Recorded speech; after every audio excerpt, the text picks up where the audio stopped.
happy faces there after the first event of the Limpopo series at Coral Creek. And yeah, it looked like it all went off swimmingly. I was unfortunately not being able to go, but I will definitely be at the next one at Euphoria. And I have Ryan on the show so that he can guide us, well, not guide us, tell us how it all went. But it's a busy week. There is 2 rounds of Duckhook events, Krugersdorp and then Glendower, all within 4 days of each other. That means there's a lot to look forward to, a lot of golf to get excited for, and we're back. So let us get straight into a very busy show. I've been the whole week collecting and getting things together so that we can entertain you. So sit back, relax, go crazy on the comment line, ask questions, and yeah, let's have a good cair, as they would say. Let me introduce. I have brought on the bomb squad because Donnie and Frikkie are out. And today we have Ryan, we have Barent, and we did have Shawnelle on in the bottom right, the last I looked.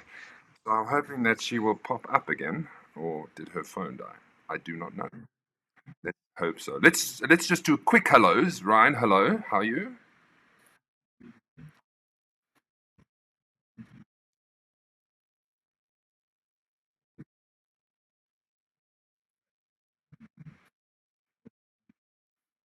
Talk some golf, and then Barent's with us. Thank you. Welcome back, Barent.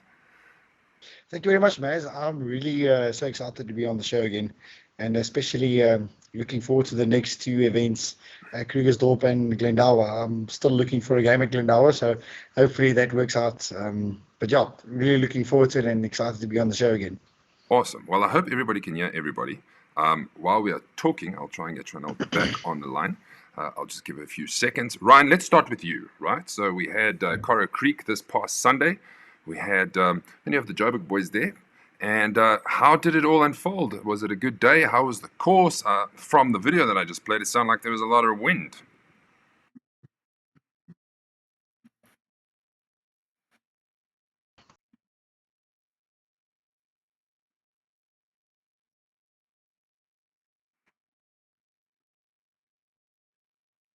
Mm-hmm.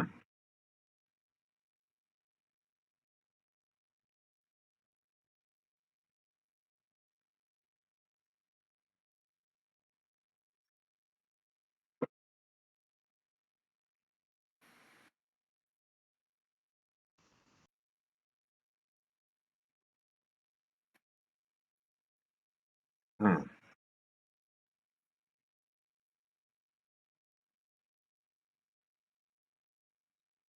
Hold on, Ryan. Just give me a second. Apparently, they can't hear you now, which I can hear. Can you hear Barent? Did you hear Barent? I don't know why this is giving me these issues. Can they hear me? I No, don't it's think just me. Shawnelle is going to come back, unfortunately. Okay. So anyway, let us not struggle. I'm going to play in a swing analysis straight up so that I can call the boys back and see if we can get everything right. Okay, so the swing analysis here. And the person that we chose, if you have not met old, what's his name? Gerard. This is the swing analysis that Dylan has done on WIB-G. Okay, so this is what WIB-G's swing analysis looks like. Okay, we got Mr. Gerard Snyman here, and Gerard came to me to increase his driver distance. But once we got into it and decided to do a little bit of work, we found there's sort of more fundamental things to concentrate on, and that those would lead to more distance anyway. So less important about that right now. So sort of classic idea here with Gerard of sort of not paying enough attention to the setup, and then not paying enough attention to how the body moves, trying to manipulate the club by using the arms and wrists a little bit too much. We can see in the setup, obviously got this little bit of slouching happening at the top here. The lower back's actually not bad, but the weight distribution definitely out on his heels. Okay, that's a little too deep there. So we first took care of that, and then his swing. Okay, he takes the club a little bit up and outside, which I don't really mind. Okay, as long as you then flatten the club out back on this plane line or parallel to this plane line as soon as possible. which Gerard doesn't manage to do. So we can see that's a little bit upright there. Okay. And then he tries to then flatten it on the downswing. Okay, and then that's just never going to work because that's when the club is starting to accelerate and you're cutting down time to flatten the club and get it online. So what we're working on with Gerard is trying to get that club flatter much earlier. Okay, and then from there, if he gets on that red line, then we can open the hips up much, much earlier, and that's going to create much better impact and much better power and compression of the golf ball. Okay, so what we're trying to do with Gerard is not have this dip here and the weight on the heels. Okay, we're trying to get him out the heels and a little bit taller with better distribution. That's going to allow him to turn and balance much easier. Okay, and then most importantly, we don't mind the takeaway. Okay, but we want to flatten it out earlier. Okay, so that we can then fire the body and square the golf club. So that's going to be the idea of his swing and what he's going to try and work on. Thank you very much. Oh, everything is now jumbled because I had to hang everybody up, but we will work with it. Ryan, say something, please. Something. Can you people hear me? Can you people hear Ryan? Fastest fingers first. I can. I can, yeah, we all can. And can you hear Shawnelle? Say hello, Shawnelle. I was saying hello to you. Hello, everybody. Well, I don't want to get too carried away in case they can't hear him, and then we have to start again. Yeah. So I'm waiting for something to pop up. Yes. I see a thumbs up. Does that mean yes? Yippee. Okay, good. Does that Let's mean yes? continue. Now, I just got to find where Ryan is because now the blocks are all mixed up. Ryan, take us through. I was saying, take us through Coral Creek. How did it all go? Yeah. So we arrived there. They were very welcoming. The course is very nice. The course is in very good condition. The weather looked promising when we arrived, but when we got about halfway, the wind picked up. As you guys will see in the videos, we got some ridiculous wind towards the halfway and the end of the round. But nevertheless, it was still enjoyable. Like I said, the course was in great condition. Coral Creek itself is very excited for if Limpopo does kick off next year, if we're able to get that going. So yeah, and the guys all enjoyed it. They really loved it. We got a lot of compliments from the guys. Yeah, and I don't know if we can maybe go through Henry's scorecard. Well, let's have a Henry look at was the top 10. Take us through the top 10. Top 10, yes, yeah. Leon was quite an interesting one. Leon was, I think he was fourth, but he sneaked in a birdie on the 18th for 4 points, which jumped him into second. Needless to say, Peter's smile went a little bit away to realize that he's now no longer second, he's now third, but well done to those guys. Then we had Wayne on fourth, Clint on fifth, Ewald on sixth, Jaco Jacobs on seventh, Christian Basson and myself were tied eighth, and then my old man, he was on 10th. And there was but overall, and then yeah, but yeah, overall I think it was just great. And then there's Henry's scorecard. We can have a look. Henry seemed to have quite a nice round. Struggled a little bit throughout the beginning, but from there when he pulled himself back to even, you can see he got himself some nice points there, one under, and then when he turned, he was 2 under, and then from there he had a bit of a dip after being 3 under. He went back down to even, and then we thought, oh, he might have lost it there, but he seemed to pull it all the way back with a nice couple of holes towards the end, and with a birdie at the end there that pulled him up to the -1, the only one in red numbers for the day. Clearly he knows the course. Really?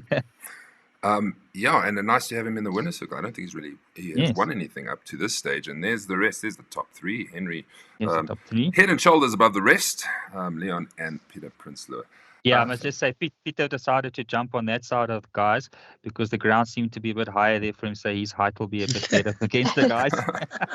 Sorry, Peter, I had to say that. Is Peter watching is the question. That's the question. So what's up next? What's up in September?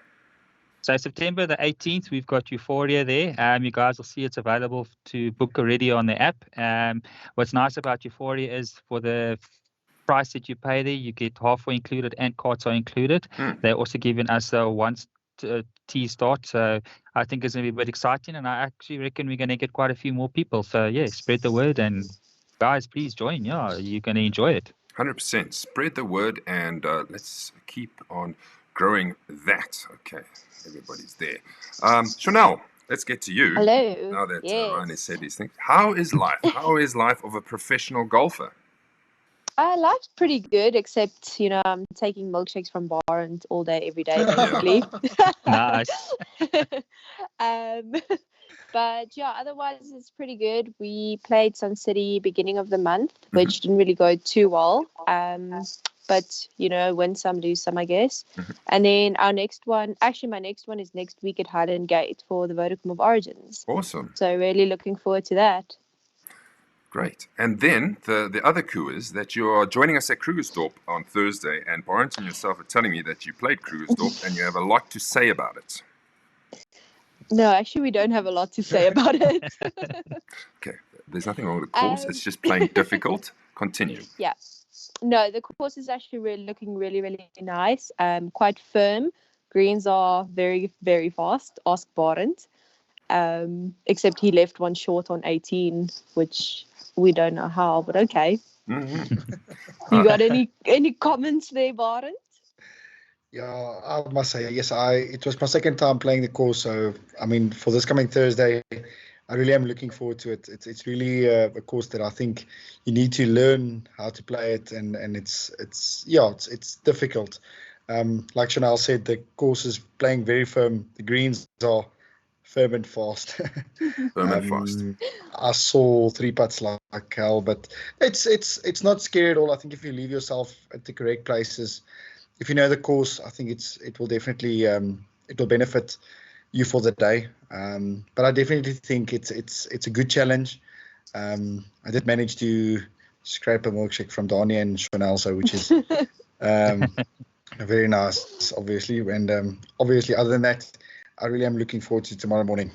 It's going to be nice and early, and as you know, there's a bit of a travel because you've got to take your passports to get all the way to that side of Gauteng. So make sure you leave early enough. Our first tee-off is at 7:10, which is pretty much a normal time so that we can finish in time for those guys to go to work. So don't forget, I don't think we should be hitting traffic at that time of the morning if you're leaving on time. Well, let's get straight into it then. The most important thing is to look at the standings going into August. Andre Kotze is now leading the series on 207 points. He leads by 2 points over Genre de Toy, who's on 205.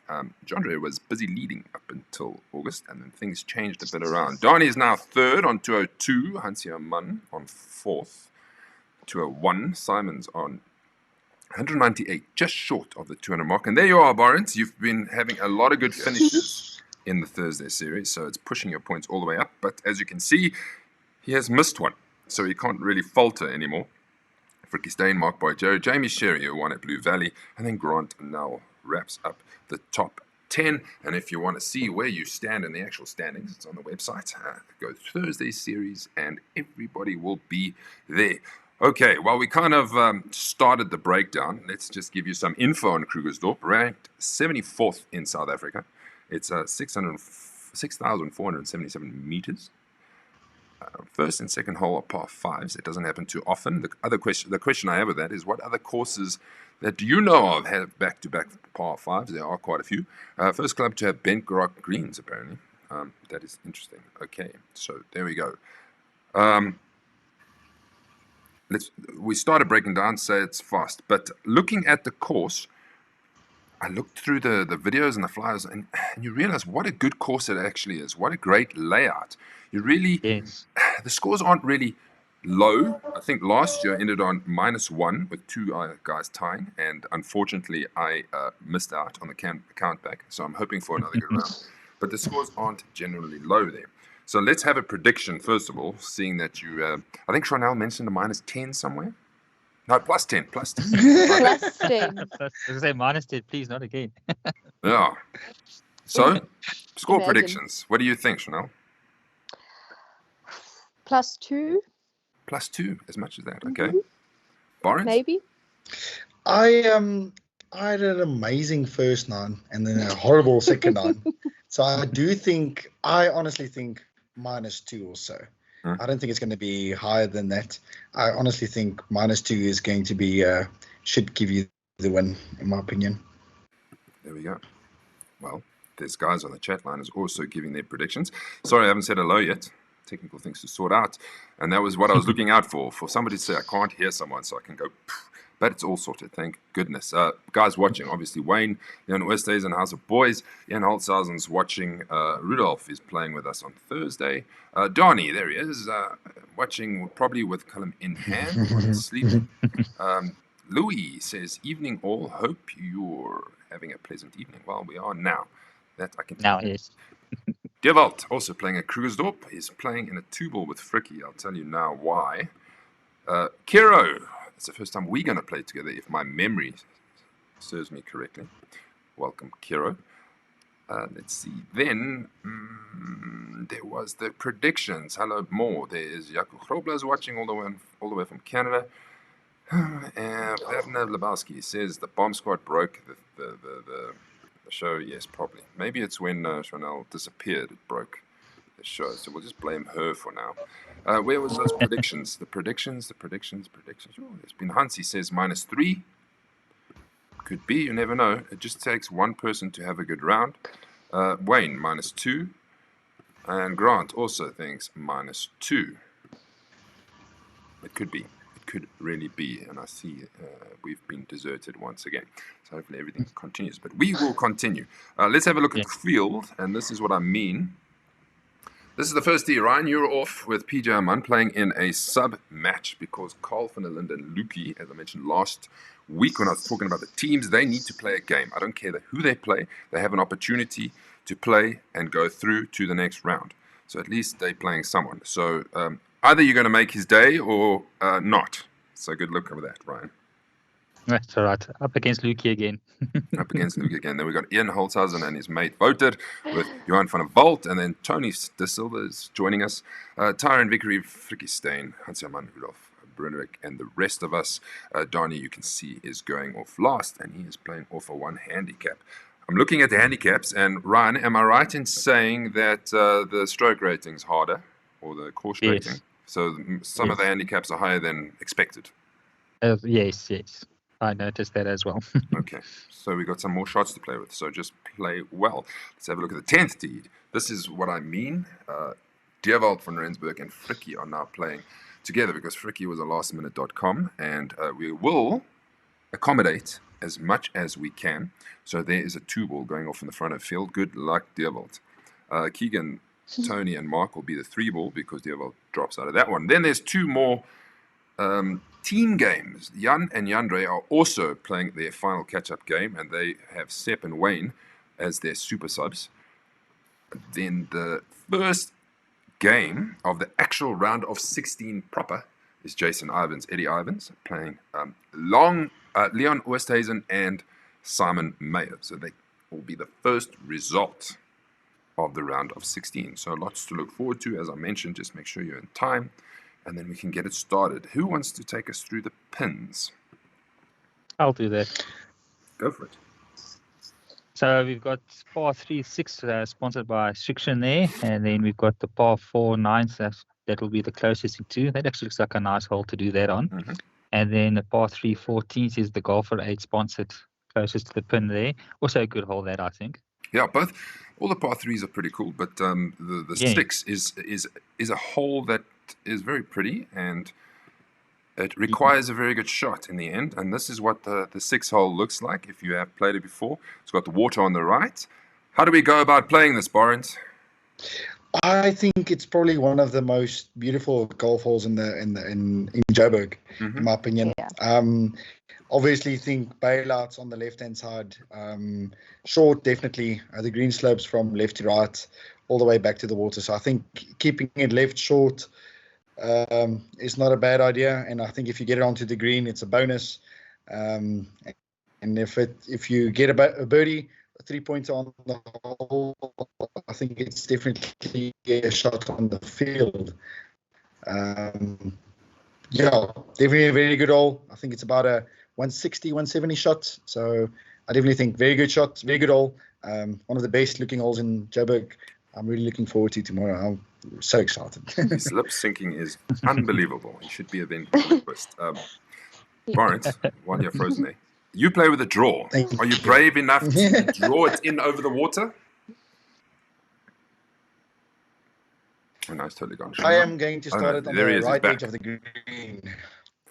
Say that again. I'm going to start on the right edge of the green and draw it back. Hopefully not too far left into the bunker. Hopefully somewhere in the middle of the green. That's going to be my line. Like I said, anywhere on the green is a shot on the field, in my opinion. Right. Then the par 3 14th. Let's take you through the par 3 14th. It's got water on the left. It's generally like 140 meters. Depends where the pin is. If it's in the front, if it's back, then it's probably closer to 260 meters. The key is just to hit it far enough to avoid the little pond on the left.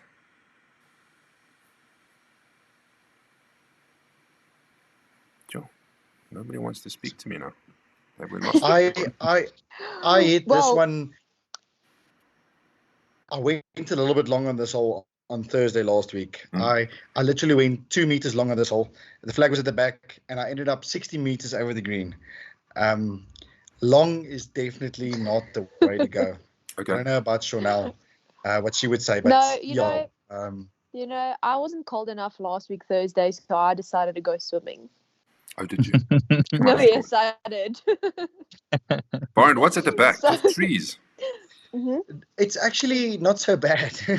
The only problem is if the flag's at the back, then it's quite difficult. But other than that, it's not the worst. I mean, you've got a shot at least.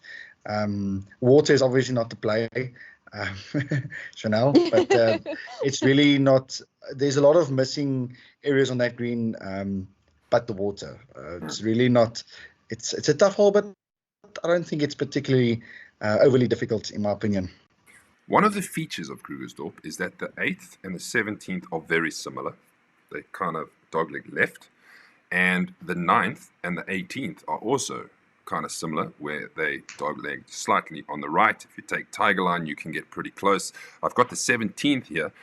Gents and ladies, I struggle with this hole because I have a little fade. And if you're fading it too far, you're into the thick stuff on the right-hand side. How thick is the stuff, first of all? And here's a good question. How does somebody who can't really hit it straight and can't draw it negotiate such a big dog leg left? Shawnelle, you go for it. Yeah, sorry, my Skype, like I said, she's being very, very kind. But yeah, so 18, I mean, Donnie last week, he hit driver, went into the water. Driver's definitely not the play there, even though if you can clear the trees there, it's still not the play. The best play is, in my opinion, hit a little 4-iron down, maybe a 6-iron if you're a long hitter, and then go for the green. Same with the 9th. Really wouldn't hit driver. And also with the fairways being so firm, everything just runs through the fairway, which I found it very difficult because I can't clear the trees off men's tees. So I have to go straight all the time and then run through the fairway. So if you want to take Tiger Line, best option. Byron, I'll thank you for the answer, for playing the 8th and the 9th. Byron, I'm going to ask you about the 17th, about the dog leg, that same question. Dog legs severely left for somebody or for players who don't hit it straight or fade it. How do we go about it? Because you still got to hit it 200 so you can get around the corner. It doesn't help you not getting around the corner, and then you still got trees in the way. Yeah, obviously, I'm sure most of us that are playing tomorrow will be able to hit it over 200 meters with the driver. I know you can. So, I mean, obviously, if you're a player that hits a fade, I don't think obviously hitting a driver on that hole is the play. I do think a hybrid or a 3-wood, something of that sort, where you could actually get a little bit more loft, start it over the tree line, fade it into the fairway, because on that hole you don't want to have another 200-meter shot in and be into the rough and not leave yourself with a chance for a par or actually to go for the green. So in my opinion, I definitely think a little bit more loft on that hole, getting into the fairway. That's play number one. The tree line on the left is not particularly that high, so I'm not a person that hits it that high. So, and I got it over the trees quite easily. So I do think 17th is quite easy. I think 3-wood hybrid, some sorts. Just get in the fairway, get yourself into play, and leave yourself at least with an opportunity to go for the green. I don't know about the comment about it's not very high, because the trees are so hugged on the left-hand side, right? If you hit it too far left to negotiate or try and counter your fade, you're into those trees. I've seen many people in those trees. Okay? Depends on how far left you started. Yes. Wayne says, obviously, the positivity has to come into here. Maz, trust your fade and make sure your alignment is correct. Don't be scared of the fade, of aiming too far left. Thank you for the advice. Much appreciated. Grant also says, I remember playing Krugersdorp last year. Teed off late. People waiting on the greens was lightning fast. All right. Let us continue with Krugersdorp quickly. We've got the groups. This is what the groups look like. It's Group A and B. Hans Jaman, Wayne Jensen, Billy Hall, Peter Prinsloo, and Gianni Geldernees will take on Group A. B, Scott Hamilton, Barrett, you in there, Russell Tandy, Jamie Sherry, and Yandre de Toy will be in the two featured groups. Let's see. Put my money on Group B. You put your money on Group B on yourself? Yeah, $50. $50 on yourself. Oh, listen to that. Milkshakes on it. Oh, okay, you're going to take that bet, Shawnelle. Ryan, I'll give you something to do. Here's the head-to-heads. Take us through it. Because you got the red team versus the blue team. Okay, that's an interesting one. Andre and Maz against each other. Yep. I must captain eventually. Must captain eventually. The rest of the red team is myself, Mark Baragero, Ian Holsthausen, PJ Hammond, Jason Ivans, Eddie Ivans, Rudolph, Leon, and Gerard. And then on your team, Maz, you've got Paul, Kevin, Lyle, Yaku, Simon, Leon Westhuizen, Shawnelle, Glenn, and Grant. Actually, that's quite a good matchups against the two teams, I think. I think so. I think you've chose quite well. You put a bit of thought to this one. I'm hoping that I can at least captain them to a victory. So go blue team. Let's get and narrow that gap before the end of the season. Pretty much that is what Krugersdorp looks like. Any questions or anything you want to add to that before we move on to Sunday Series 2 at Glendower? I think the one thing I definitely think I could add is that stroke one at Krugersdorp, 15th hole is a stroke one. I think it's probably one of the better stroke ones properly rated in the country. Well done on Krugersdorp. It's a proper stroke one, in my opinion. Yeah, that is a tough hole. I must agree with you right there. I see a lot of advice on how to play the hole, which is very appreciated. Peter Zach.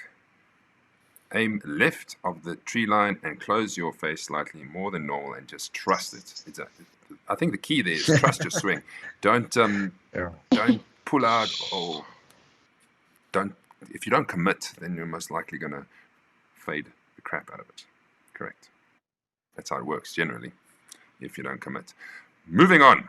Right, as mentioned, we're going to Glendower on Sunday. It is a great field. We've got 88 players, or 87, ready to go. There's plenty singles matches. But the important part is, what does it look like? Ricky Barnard is leading the standings here, everybody. It's only taken him 8 months, or 7 months, but he has topped the standings, Ryan. Look at that, 208. Yeah, no, that Fricky, about time he got back here. We were starting to wonder. And then it's good to see a Jan Venter just following just behind there. And then myself, I'm quite excited. I must say thanks to Benoni, because Fricky, Jan, and myself were tied 6 prior to Benoni. And thank you, Benoni, for knocking some of the guys down a bit. So, the 3 of us then moved up to first, second, and third. But anyways, then we've got Donnie there on tied 4th with Clint, and then Bobby on 5th there, and then Kobus, Brian on tied 7th on 200 points there, and then we got Cornell on 199 and Stefan on 198. I think this is also quite a close one, just like the other leagues. These leagues this year all seem to be quite close, all of them. They're all very close, which is what we want to see, because we want it to go down to the absolute November last events to see who the champion's going to be. It needs to be a bit of a nail biter coming towards the end. It has to be, yes. Especially when that final 4-ball are playing together on the day, and the second final 4-ball, if you know what I mean. Glendower info. Ranked number 6. So I think this is the highest ranked course we play on the Duckhook Gauteng series, which is number 6. The YTs, it's longer than most, 6,558 meters. Course record woman, this is just one of them I took, Ashley Buhai, 63 at the 2020 Jabra Ladies Open. Brandon Grace had 5 eagles on at Glendower in 2018. 5 eagles. 5 eagles. Wow. That is outstanding. Wow. Shawnelle, what is your best score at Glendower? My best score, I think it was 69. 69. Yeah, but off ladies. Off men's, it gets long, and off the tips, even longer. Right. So, give us a quick breakdown between yourself and Borrent, the guys who are playing Glendower. How do we go about playing Glendower? What is the main key factor? From things I can think of is there's lots of trees in the start, like the second hole's got trees. You got to be on the right side. The third par 3 is difficult. The fourth, you got to be on the right side, etc., etc. So break it down from a professional point of view. And I bring Brian into this because he is a pro. So, Thanks, Maz. So, my opinion is definitely positioning. If you position yourself on that golf course very well, you'll shoot a low score. If you miss it on the wrong sides, you should just like take your drop and go. Try to minimize doubles and high numbers. And then just putting. Putting is honestly the biggest thing there because the greens are so tricky. Those 6-foot putts never really turn, even though you think they do. Barnes? Yeah, I have to agree with Shawnelle. One thing I can now ever add, it's a tight course, like you said. There's lots of trees. It's a tight course. I don't think it's one of the longer courses we've played or that we do play in Gauteng. But in Barton's opinion, positioning is positioning is key, like you said. I think definitely keeping it into play, missing on the right sides, on the fairways especially. Green sides, it's a tough course. If you don't know the greens, it's really it can bite you, but at the same time you can benefit from it as well. If you're a good short game player, I definitely think you can benefit from it. I did play there last week. The greens are also very fast, but I mean all the greens are fast this time of the year. It's surprisingly not as firm. Not as firm as what I expected it to be, but it's fun, it's fair, it's always like you said, it's the number 6 ranked course in the country. You can't expect better than that in our area at this stage.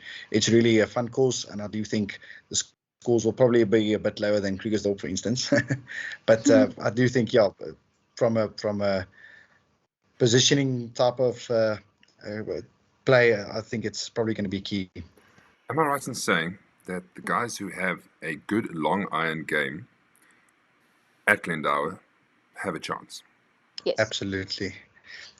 Like I said, game positioning is number 1 key. So obviously, it's not a driver course. So if you leave yourself in the right positions, the wider sides of the fairway on the hole, unfortunately, you're going to have a long iron in most of the time. But yeah, absolutely, like you said. Gavin Levinson hasn't been there forever, and he hasn't won the SA Open there for nothing. He's a hell of a long iron player. So that's just one example that we could definitely learn from. Okay. But the greens might actually be slower because they started holotining there. They started the process. I think they started beginning of the week because I was there yesterday and today. What do you mean holotining? We're supposed to be there in no, like no, little holes. Little holes. So they haven't done like the sand and all that stuff. No, that's end of the month. I was just going Thank to goodness, WhatsApp. thank I had my goodness. phone here to the golf director saying, "You son of a, what are you doing to me?" Yeah, No, I'm just saying they've started the process. Okay. Well, at least. So the putting green was very slow.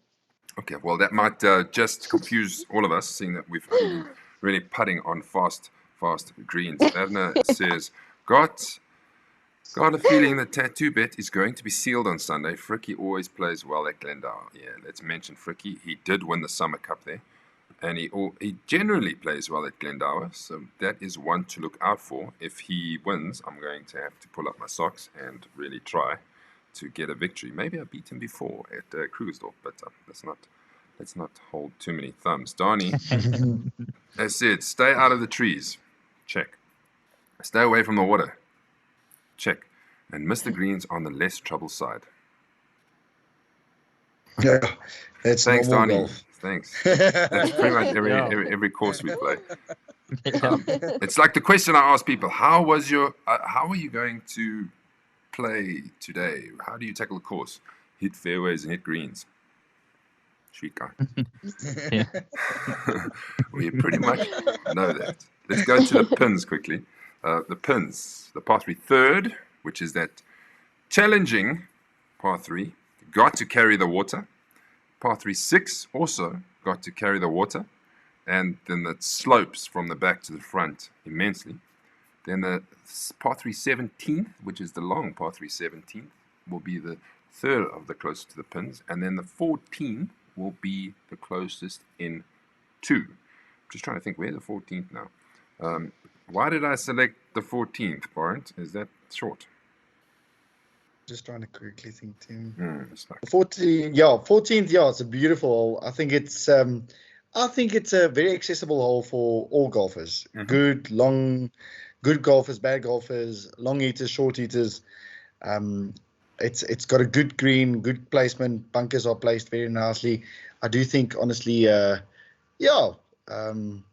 think it's very accessible, and I do think that it's a hole that can be reached in 2 and can get quite close. I mean, it's got 3 tiers, if I'm not mistaken. So depending on where the pin is, it's very accessible for all golfers. Just thinking now. If it's the 14th there hole. was the mistake. Is the 14th not a par 5? 12, 13, 14. Could as well be, but because it's 10 I'll over the take water. my falsy for that. 11 is I'll the take my short one. falsy for that one. 12 is the short one.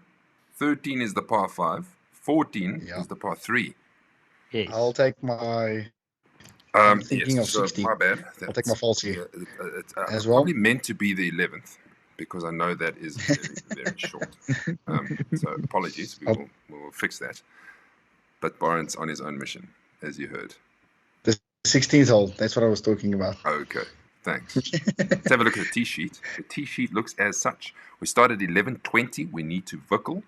Don't forget that they take pre-orders before you tee off. So make sure you find the waitress, I would assume, and put your order in so that when you get to halfway, your food is ready, you can smash it in your face, and you can move on. So we can not stress too much. There's one space left, as you see, 12:40, with Adam, Wayne, and Louis Jensen.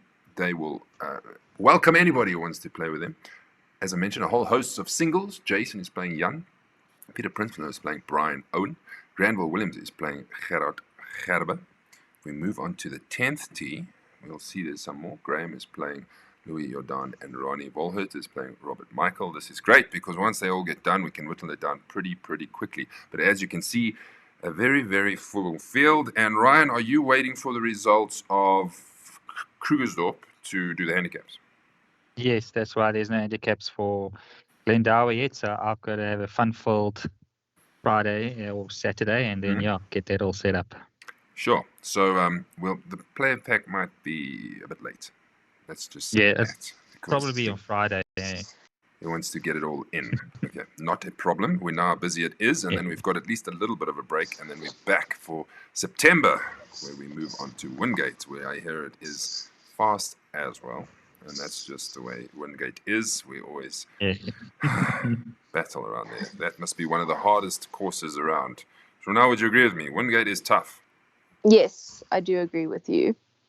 What do you agree with? It is. The tightness of it. The greens.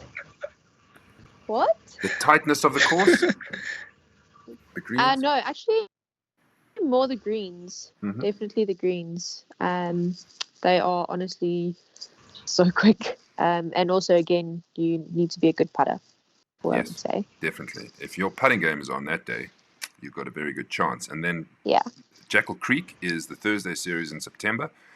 And then Benoni Lakes makes a feature the first time on a Duckhook calendar. So that will be very, very fun. Let's have a look at the groups. They are A, B, and C, Ryan. A, B, and C. Looks like I'm in Group A with Frikkie, Martin, and Vickers. Mhm. And in Group B, we've got Kobus, Sean, Gerard, and Edwin. Oh, that surname, man, we just check. Nearly got me confused there. Mhm. Group C, we've got Kun Senior, and then we've got Nikki, Neville, Matthew Whittle. It's like nice little groups there. Nice little group. Frikkie, it's on. It's on. Right. It's on. So we know that the two of you are you going to be playing for a beer or something? Of course, yes. It's done. Organized. Done. Red team, obviously the top numbers haven't changed because we haven't played yet at Krugersdorp. So hopefully coming to Glendower, it's blue team 10, red team 13. Bobby van der Spey as the reigning Sunday 2 winner will be the captain of the red team, and Jaco Jacob is going to be the captain of the blue team. Bobby's got Jason, Peter, Granville, Graham, Ronnie, Ruhan Wenzel, missing any, Andre Mertz, Dani Geldernes, Stefan Lombard, Jan Venter, Brian Owen, Gerard Gerwe, Louis Jordan, Robert Michael, Neville Kurz, Sepp Robertson, Paul Ricketts, and Matthew Page make up the rest of the teams for Glendower. So we'll see how that all goes. Before we wrap up, we've done 44 minutes. I just want to touch quickly on the FedEx Cup. How good was it at St. Jude's Classic to go to a 4-hole playoff? And Yeah. Will Zalatoris, and I can't remember the playing partner was, trying to throw it away on that par 3, both hitting it in the water and one landing on the rocks, and then they realized that the other guy who's going to make a double, so he went back to the drop zone and hit a decent one. The pressure, Shawnelle, imagine being under that pressure in a tournament like that to pull off a 60-meter, 70-meter wedge shot. It's not much more than that. Can't wait to be in that situation. I'm sure. Let's have a look.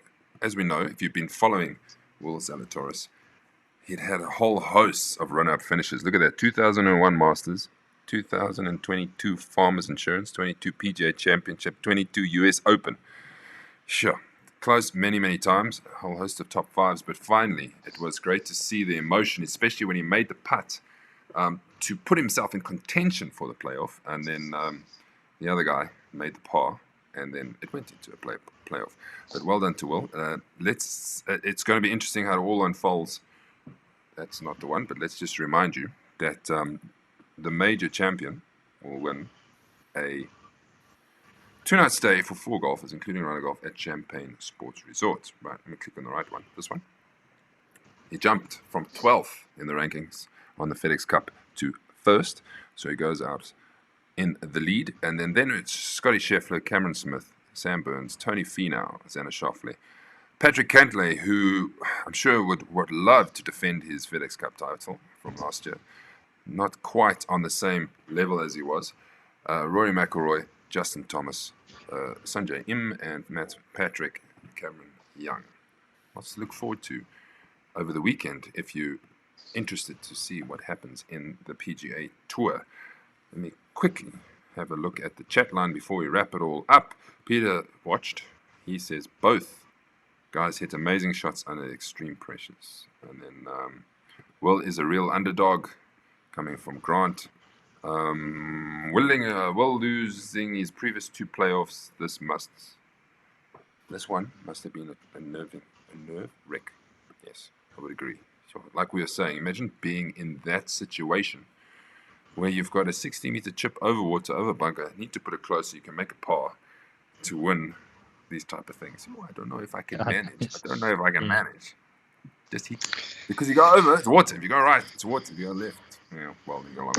I think that's why they do it for a living, and we'll chat about their golf game afterwards. Everybody, We have enough pressure on Duckhook. Yeah. Okay, yeah, this is something I didn't know. Thank Vickers. Will is playing Sun City this year. Cool, awesome. Nedbank Challenge. Oh, nice. I'm sure he'll enjoy it, and I'm sure a lot of people will want to go and see him live in the flesh. I don't know who else is in the field. I actually haven't seen the field for the Nedbank yet, but I'm sure it's out there somewhere.